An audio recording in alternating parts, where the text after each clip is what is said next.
recently there was a piece written by a drag queen on Slate. Her name is Miss Cracker. I don't know what her actual name is, but there was a really fascinating coverage, I guess, on a subculture that I didn't know really existed. They're referred to as drag queen chasers. They're men who identify as straight, however, they are attracted to drag queens and they're almost obsessive about them and they want to sleep with them. But again, they identify as straight. Now, Ms. Cracker kind of sheds some light on this subculture, but she also talks about, the element of perception, like how people in this community, the drag queen community, view these individuals and how in some way they actually like it. First of all, let me just put this all out there.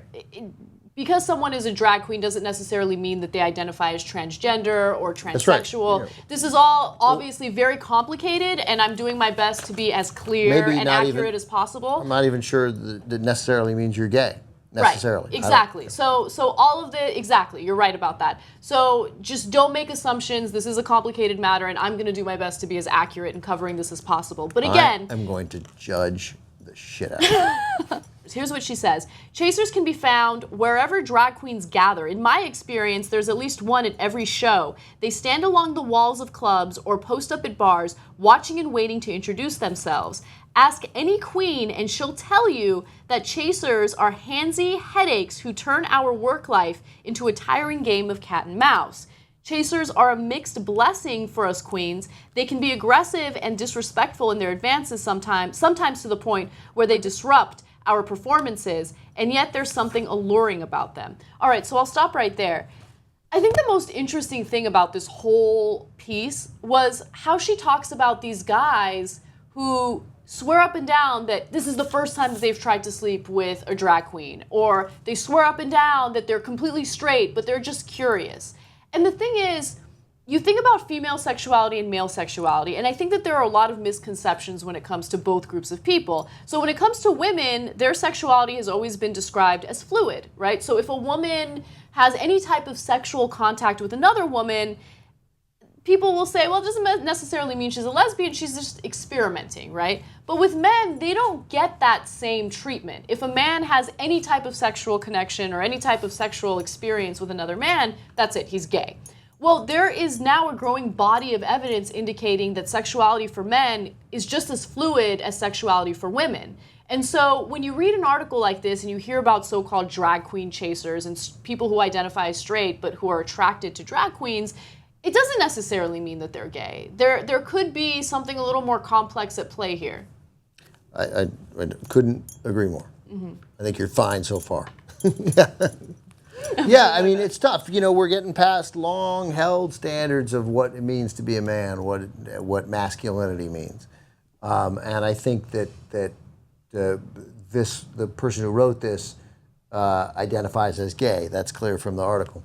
But I think, and I think so many people in the gay community have a much sort of better understanding of what masculinity is, because it's never caught up in your sexual choice. Mm-hmm. Everyone they're attracted to who they would see as masculine is gay, and the people who they would not see as masculine are also gay, right?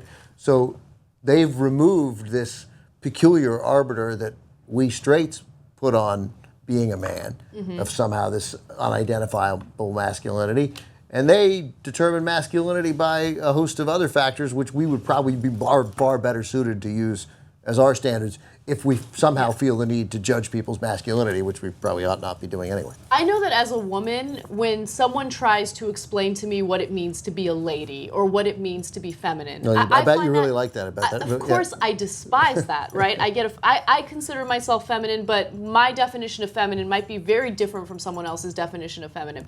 But nonetheless, I don't want someone telling me that I need to act like a lady or I need to be more of a woman. Real women have curves, real women have this, real women have that. I find all of that language really offensive. I also find it similarly offensive when the same type of treatment is extended to men, where it's like, if you're a real man, you do this. Are you masculine enough? Oh, are you using moisturizer? Well, that's gay. Like, I hate that kind of stuff. Don't laugh. Masculine. I mean, that would put a lot of guys in trouble. It's funny, I'm so defensive of I don't even use it, but I know I will. And I know I should. That's the funny thing. I'm always like, I should really moisturize. It keeps you looking younger. Okay, first of all, everyone everyone should moisturize. Premature aging is no joke. Make sure you use SPF 30 at least in your moisturizer. Go on. I mean, look, be the man you are. Be the man you want to be. Right. Okay, you define what it means to be a man. Yeah, I mean, yes, be the man you want to be, but we can't all be the men we want to be. So be the man you are, and it's okay. Yeah. As long as who you are is not, cruel or disrespectful to other people, and if you're and be attracted to who you're attracted to, and it's okay, and you can still, curl 80 pounds. You're still a man, Still a man. Like, nobody cares. Nobody should care.